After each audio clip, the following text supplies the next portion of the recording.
And welcome to the Elite Podcast. With us tonight, we have Chris Champion and Marc Atkinson. Welcome, guys. How are y'all doing tonight? Doing well. Thank you for having us. So, Chris, you're in the middle. Marc, you were on the right. Just real quick, brief introduction. Chris, you are at the Play Tennis Gainesville. And Marc, you are at the Now Washington Youth Foundation up in Jacksonville. And so just real quick, Chris, if you want to give a brief introduction about yourself, and then Marc, if you want to go ahead and talk there. Hello, everyone. My name is Chris Champion. I currently work at Play Tennis Gainesville, which is managed by USTA Florida. We are working diligently to serve the community, and we're doing an outstanding job. I've been there for about almost 2 years now, working with Aces in Motion, which is the NJTL program in Gainesville. Prior to that, I worked with First Serve Miami for 15 years, which is also another NJTL program, trying to build tennis within adverse communities and trying to grow the game for everyone. Awesome. And then Marc, if you want to go ahead and introduce yourself here. Hey, good evening, everyone. My name is Marc Atkinson. I reside up in Jacksonville, Florida, at the Malibu Washington Youth Foundation. I'm the director of tennis there. I grew up in the program since I was 12 years old. Graduated school, felt the need to come back and give back to my community like they gave to me. Also NJTL, one of the 4-star programs up in Florida. So I'm excited to be with you guys today. So real quick, guys, really want to talk about some NJTL tonight. What is it? How it helps you out? How you're involved? And really go through what it is. And really, if you want to go back and forth, kind of have like a round table here with it. Really, what's like a brief history? Like, what is NJTL? I know they just had a big anniversary a couple years ago. It was about a 50th anniversary, I think. But what is NJTL? Marc, you want to go ahead and lead us off? Of course. NJTL is pretty much National Junior Tennis and Learning. It's a program created by Arthur Ashe back when he was younger, to try to develop tennis players in the grassroots neighborhoods of different cities around the United States. It's been a great growth program because I wouldn't have had the opportunity to play tennis if I didn't join the NJTL. You know, because I didn't know what tennis was. I just knew Serena and the cat suit. Yes, and I mean, currently right now there's about 250 nonprofits or NJTLs within the network, and pretty much what the goal is to offer free or low-cost tennis opportunities and education programming to kids in adverse communities. And it's backed by the USTA Foundation. Mm-hmm. Do a lot for it. They have different after-school tutoring programs. They help develop curriculum and courses for the programs to help them develop more. They support it with tennis grants. Mm-hmm. Hold on, the kids going crazy. Yes, don't worry, Marc. Some of their focuses is on academic enrichment, life skills, curriculum, and of course, just using tennis as the vehicle to make sure that kids have an opportunity to play the game, but an opportunity to experience more in life, really. So where in Florida can you find NJTLs? Well, there's currently around 15 NJTLs in the state of Florida. Marc, he's currently in Jacksonville. I'm currently in Gainesville. Those two locations do have one. I know that there's also one in Miami, Delray Beach. I mean, they're You got Tallahassee, you got Venom Foundation. So Venom Foundation is in Tallahassee. You know, I went to Florida A&M, so you know I was heavily involved up there when I was playing tennis there. Yeah, I first started in Miami, which Chris was a part of when he was coming up. Push Rock is in Orlando, close to the national campus, so you know that's ran by John Richards. Aces Emotion in Gainesville, which Chris is close by now, so by Addison. You have BFF Tennis and Learning Academy in Tampa. It's what's the guy name? It's a former wrestler that have the program. They're fairly new. I think they came on the scene last year. Where was that? BFF Tennis and Learning Academy in Tampa. Oh, it's the wrestler. What's his name? I forget. It's the guy that tripped and fell. Yeah. Right. At the awards? No, not at the awards. He was going to enter in the ring, and he tripped and fell on his entrance. What's his name? It'll come to me. I've known of it because he did the Day of Giving there at the Raymond James Stadium that I helped out with. Oh my God. Let's see. I forget his name. He played football too. Anyway, go ahead, guys. So yeah, that's pretty much it, and pretty much what they've done to be acknowledged by the USTA Foundation is, of course, submit an application or survey to be qualified. You do need to be a 501c3 organization, and then after they're qualified, they're rated via a star program.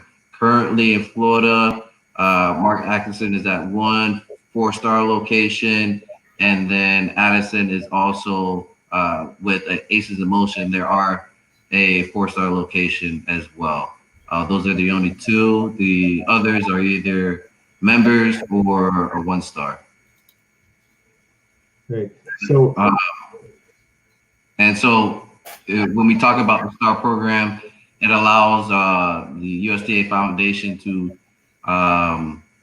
organize all the NJTLs in the United States, and once you reach a certain level, you'll get a different type of support and acknowledgement as well. So it was Titus O'Neill in Tampa, and then the first person to comment Titus was actually Sarah Miles. Oh, thank you. So she was actually volunteering the Day of Giving that day too, but I'm glad she was able to comment. So yeah, so we got Titus here in Tampa. Going through the so what is some of the benefits of being involved in playing and interacting with an NJTL program? Well, if you get to participate with the NJT program, that's a major way to give back. Just giving your time and just sharing your knowledge with some of the kids, because a lot of the kids, like myself, we run maybe 160 kids a year. And this past summer, we go from 160 to 50 kids due to this COVID stuff. You can give your time, your knowledge to some of the kids that might not be used to it. Like, I didn't play on the clay court until I was turning 15 when I played the USTA tournament. So small things like that, like inviting the club to your club to say, hey, NJTL group, y'all come over and I can have my pros help you out. Yes, and from my experience, NJTLs definitely provide diversity to the sport. Most of the, or if not all of the NJTLs are supporting adverse communities. It allows for the kids to have a better opportunity to get a tennis scholarship or get into school. I mean, there's statistics that show that individuals who are playing tennis throughout their, elementary, middle school, high school, definitely do a lot better. And not only that,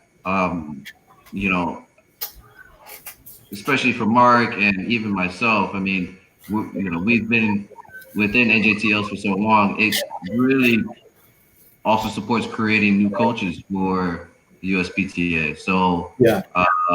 that's a great opportunity and allows us to just mentor the future of tennis. Hello. So what's up? Hey, what's up? How are you? What's your name? Say Marcel. Marcel. Marcel. What you got there? Who is that? I know. I don't know either. He won Paw Patrol. Do you play tennis?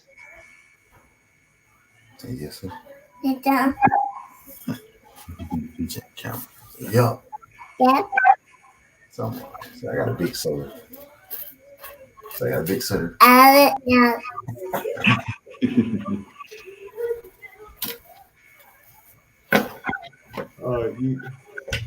So on the so what is a great way to connect with an NJTL? Like, what is the best way? So if I want to get involved and connect with, so Titus is in the Tampa area, where I am. If I was in Gainesville, how would I want to connect with you? If I was in Jacksonville, how would I connect with you, Mark? What was the best way to connect with an NJTL? Just visit. Honestly, the best way to connect with the program, any program in the universe, just got to connect. You got to go out there and see, actually get a tour of the facility, get some knowledge of what they're doing, get some brochures, just look it up. You can Google, read up on it, but the best way to really learn what the NJTL is doing in your community is actually going and spending an hour there for the first time. And then if you're a tennis pro, it's awesome. You can just get on the court with some of the kids, maybe you can say something different than what the coach say now. Because I know a lot of former players, like I had a young lady that played for NC State, came out and volunteered every Tuesday, and she hit with one of my high school seniors.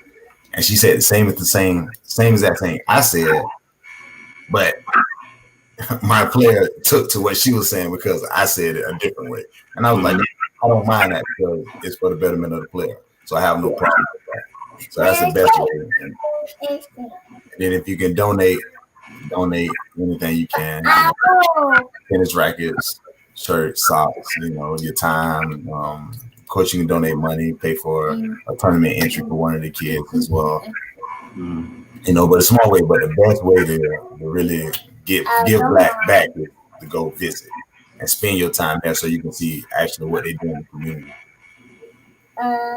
That's awesome.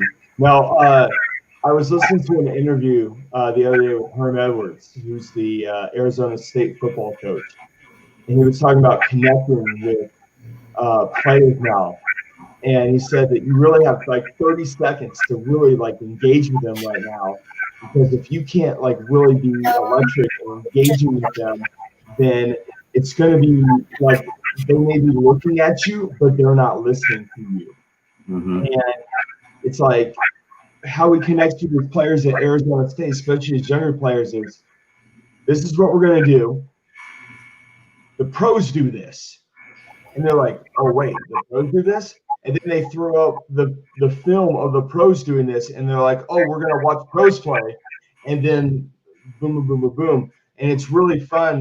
Like, it was really funny listening to Herm talk about how he engages these Division I athletes. And it's really all the same way that we have to engage our juniors and our players that we work with the same way too. The 10-year-olds, the 12-year-olds, the 14-year-olds, because the attention spans and everything is kind of the same way too. Is if we don't, they won't listen to a 5-minute lecture. We have to ask them questions. We almost have to use ask them a question and make them respond and make words come out of their mouth and make them think about things to engage with them. or else they're just gonna. Yes, and I mean it's really interesting that you do say that, because when you're working within an NJTL, you know, or volunteering within an NJTL, you know, the kids, participants, you know, they want to learn the sport, and that is for sure. And once they pick up a racket and they're starting to play, you can just see smiles across all their faces. It's just engaging them and getting them out there, somewhat breaking the social norms, which is, you know, football, basketball, and things like that, and just exposing them to something different. It's amazing. I'm sure Mark can agree. Once we get them on the court, really, the engagement level is phenomenal. I think with us coaches, as we've learned, especially with net generation and everything like that, you know, getting the kids out to play quickly is the way to go. Yeah. So Brad West, I'm sure you guys all know Brad. Oh yeah. Everyone knows Brad. Brad's awesome. I love Brad. He had the question. He posted the question. He said, "What do you see as the biggest barrier for kids and parents getting involved with NJTLs?" Biggest barrier.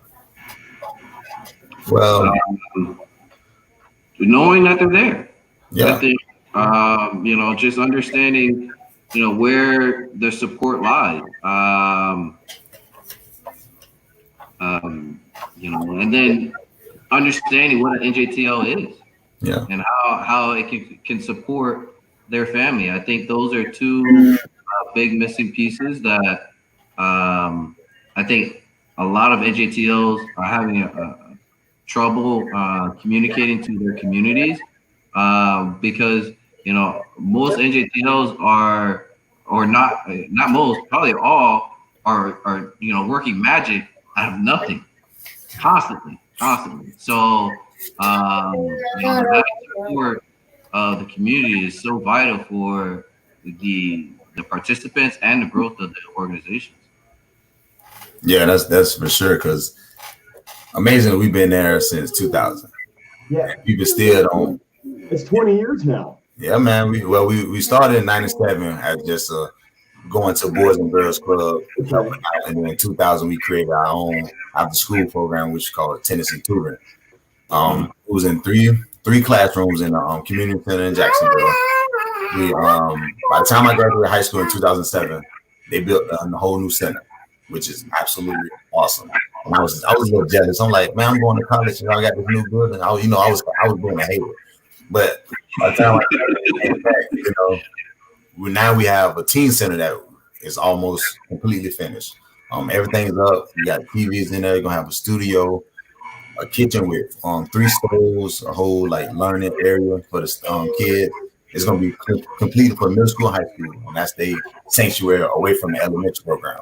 So our old building is now the elementary program, and our new building is the middle school and high school program.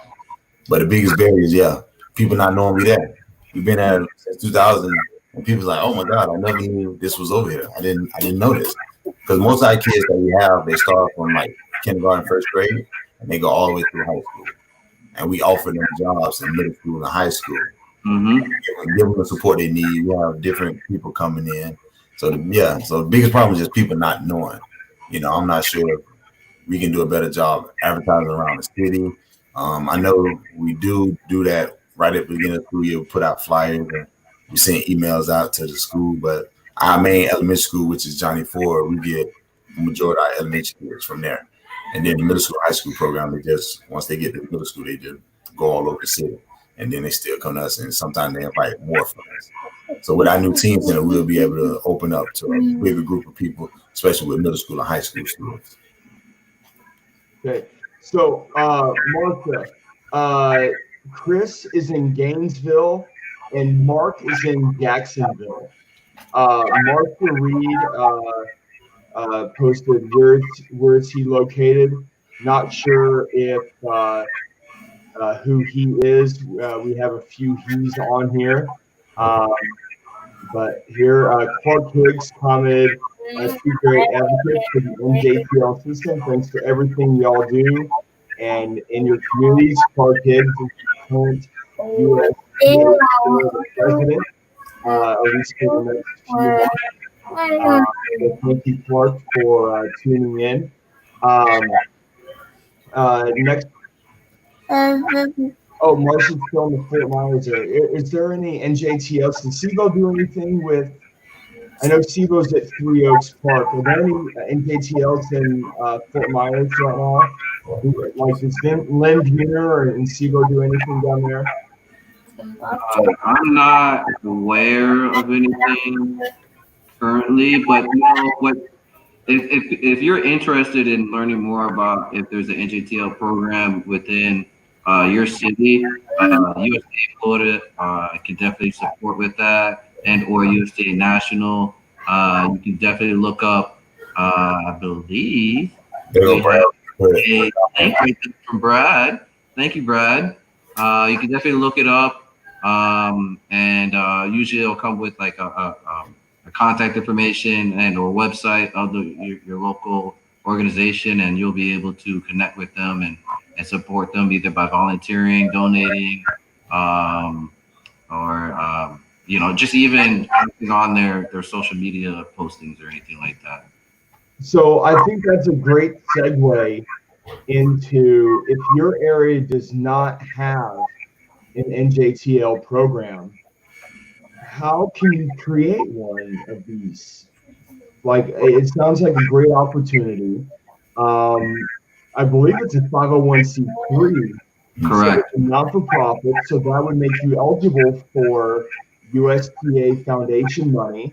It would make you eligible for grants, where if you were just at a private club, you wouldn't be eligible for a lot of grants. So that makes things a lot easier to do financially. So what is the process to create an NJTL?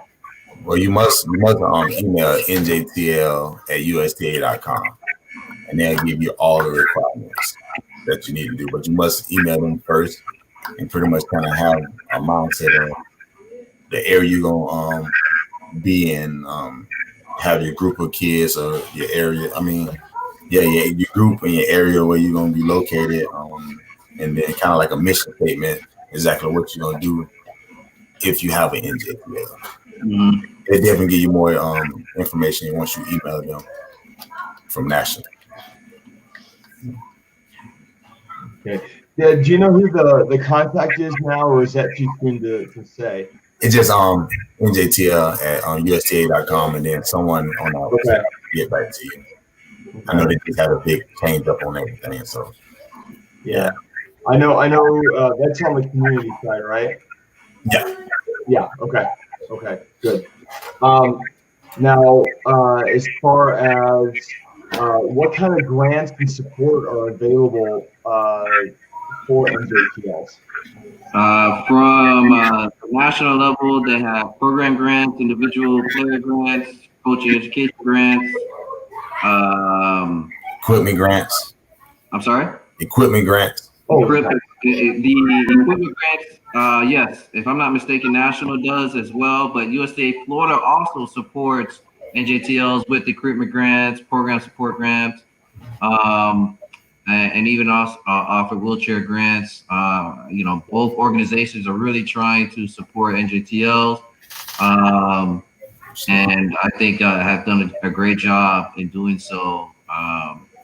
And of course, like everyone, we always want to continue to get better and understand. And both, if I'm not mistaken, both Mark and myself do believe that, you know, that's a great thing that USDA National, USDA Florida do for us, or do for NJTL, because I no longer work at one.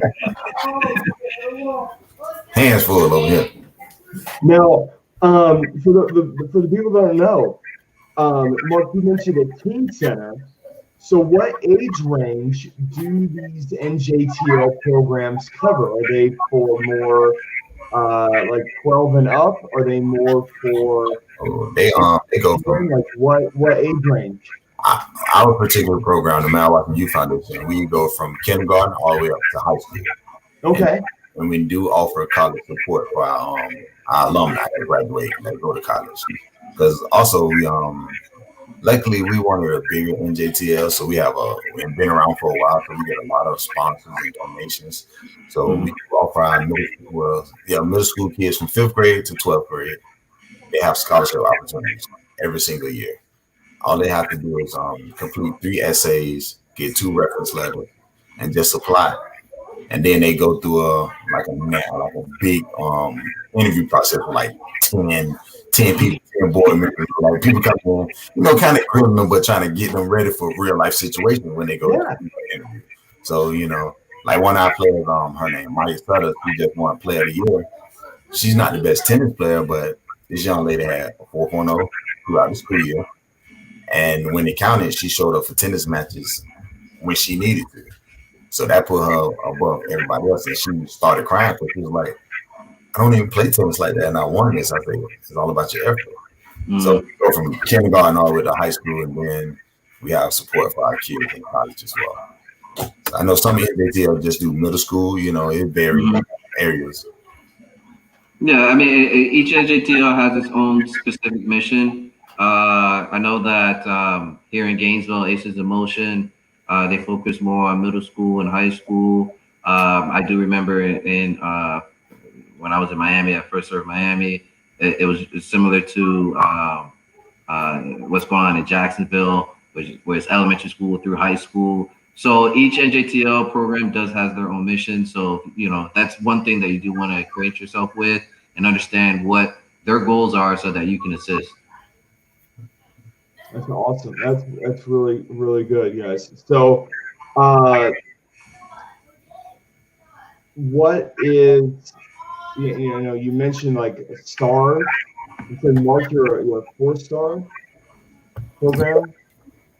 So what is the designation with the STAR program and the Excellence program with NJTL? So the STAR level program is simplified test system is designed to enable chapters to perform at a higher level. Standardized can help each NJTL understand proven practices for nonprofit and youth organizations. So different levels are, we have 5 stars, of course, but 4 stars, I'm sorry. But each star is pretty much based on how much assistance you can receive from USTA Foundation. So like a 4-star, you got to host like 2 USTA tournaments a year. So it's a whole list. Like I can go through it real quick. Yes, and it's like Mark was saying, it's requirements that USDA Foundation have kind of put in place, and requirements may be too strong of a word, but there's certain things that each chapter needs to accomplish in order to receive an additional star or be placed on the spectrum, and based on that as well. They may go under like a capacity building grant, which will help each NJTL, and that's, if I'm not mistaken, that's a national grant, will help the NJTL grow and figure out where the need is at to support the organization. If I'm not mistaken, Aces in Motion is also a 4-star program as well, and both Jacksonville and Gainesville, they're doing a phenomenal job supporting the community. So that's awesome. So you talked about Aces in Motion, the Mount Washington Youth Foundation. Those are just a couple that are in Florida. So what about some of the others around the country that are you guys more, do you do anything nationwide, or do you just stick to Florida? Well, actually, that's actually a good question. When I was at First Serve Miami, Mark and I, we would communicate often to try and figure out how we could collaborate on certain events to support the kids. If Mark was bringing down some kids for the Miami Open, First Serve Miami was right there to support. We've even partnered up on a college showcase.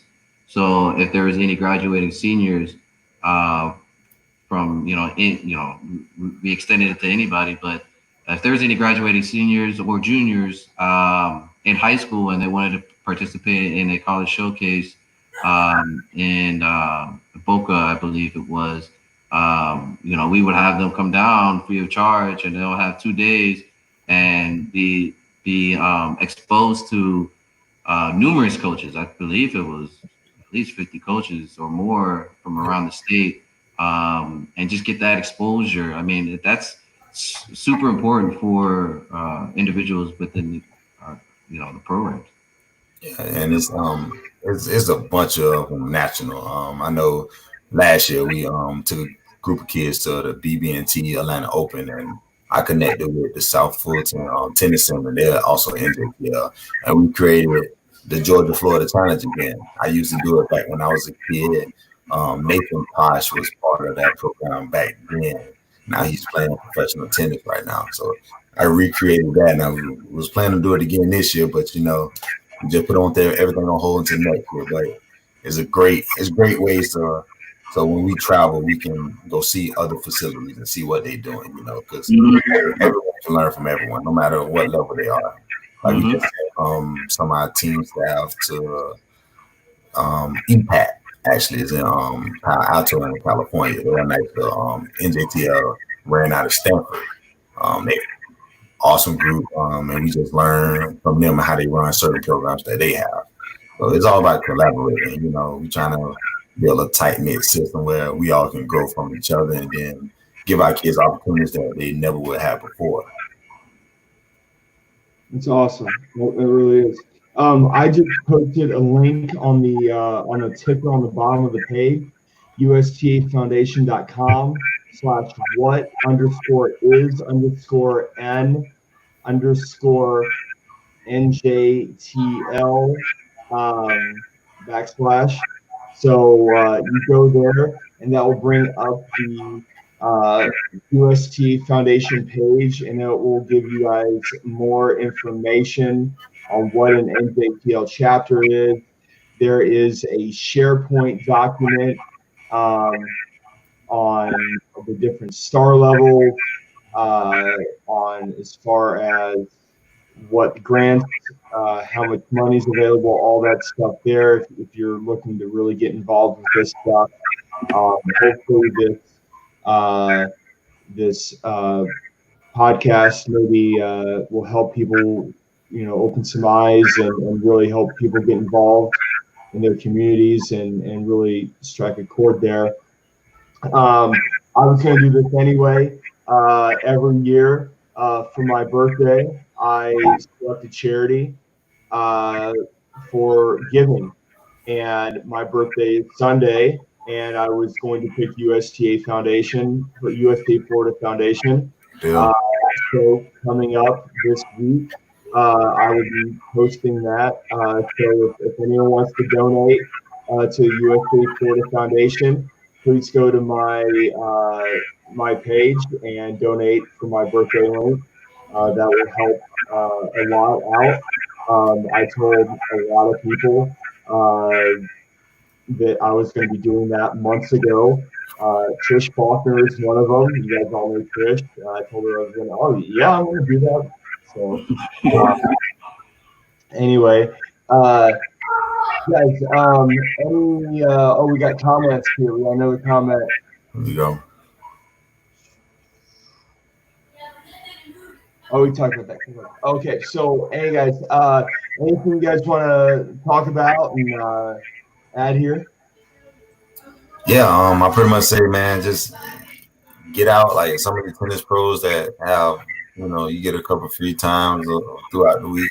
Just go visit NJTL in your city. If not, go to your local city park. And share some of your knowledge to some kids that normally can't afford a tennis lesson from. Just 30 minutes here and there, man.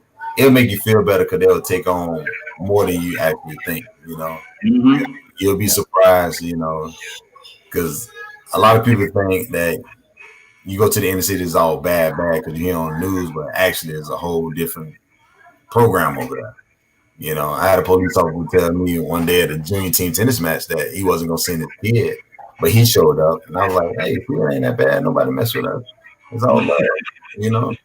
And he just smiled and kept it moving. But I was trying to inform him, like, "Hey, yeah, we located where we located, but at the same time, we have the community on 100%. Most of the kids that come to our program are from the community, so they cherish our program more than they cherish anything else. So if you can, man, just visit. Like, just give your time sometimes. Like any corporate people, that real estate agents, brokers, accounting, like anything you do, any career people, just reach out to the NJTL and see what service that you can just offer and give out. Because a lot of times we have high school students that want to be OGBYN, nurse practitioner, you know, different careers that if you can connect with, we can give them a job, shadow opportunity, just give you, and you can answer some questions for them. You know, so small things like that. Just be willing to share some of your knowledge to some of your NJTLs. Well said, Mark. Well said. So Matt Bacon. What's up? Matt Bacon posted a comment, and man, I don't know, man. I might be talking about this Woody's the Right event we got Saturday. I hope you're ready. Let's see here. Let's see if I'm gonna. Mark's got a big match on Sunday.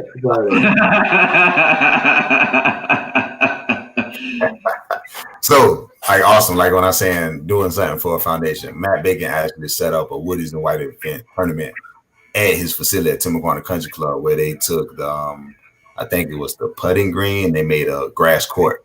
I definitely go live on Saturday so y'all can see me ace Matt with a wooden racket. Now, this is the second year they've done this, right? Huh? This is the second year in a row they've done this now, right? Okay. He actually my district president for Jacksonville, and I'm the vice president. So that's a good thing. So last year I couldn't make it out because I took kids to the tournament, but I beat that this year with my wooden racket. Matt, you gotta play with wooden racket. If you're not playing a wooden racket, I'm not getting on the court. Wooden rackets only. I got my Jack Kramer ready. There you go. So here's the thing I gotta know is you got your Jack Kramer ready, but what do you have it strung with? Man, whatever is in there, man. It's like whatever's in there, blue, red, white. You know, you got a little you got some copper on top. I don't know. You know, like okay, I keep it for a nice day. All right, true story. I played in a wood racket tournament about 3 years ago, 2.5 years ago. I put Big Banger in it. Big Banger? I put Big Banger in it. I put a loop power, Lexicon loop power in it. It was great. I loved it. Whatever this string is not what we use nowadays. No, I strung it up. I found a wood racket at a thrift shop, strung it up with some Lexicon, and it was great. Loved it. I might pull out the Jack, the Jim Connors, the T2100 or something like that. Oh, the T2000. Yeah, man. T2000. There you go. I don't know what type of string from that, but I can hit with it.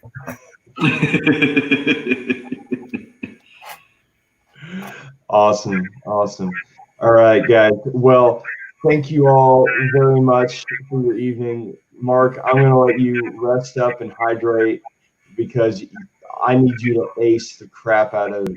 I need you to just take I'll second that. I'm going live. I'm going to have my doubles partner hold my phone so you can see. Here's what you need to do to Matt. You need to get some ice bags for Matt's knees after he plays on grass for bend down so low and bend his knees so much because he's old. You know, Matt already get down. He might not bend his knees that much.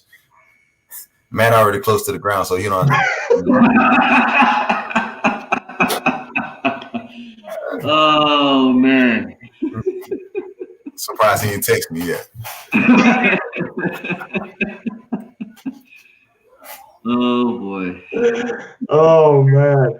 All right, guys. Well, thank you all for coming on. Thank you for helping us out, explaining us what NJTLs are, how to get involved, how to start them up, and just thank you all because it's a great opportunity to get involved with tennis.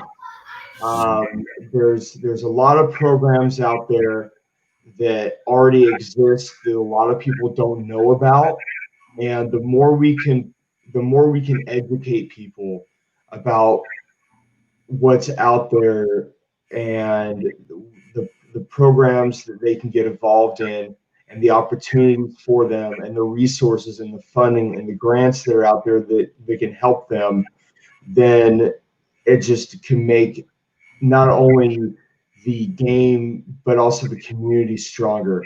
And I think the more that we can work together on things like this, the better the game can become. And guys, thank you for taking your time out tonight. And I know that you guys were,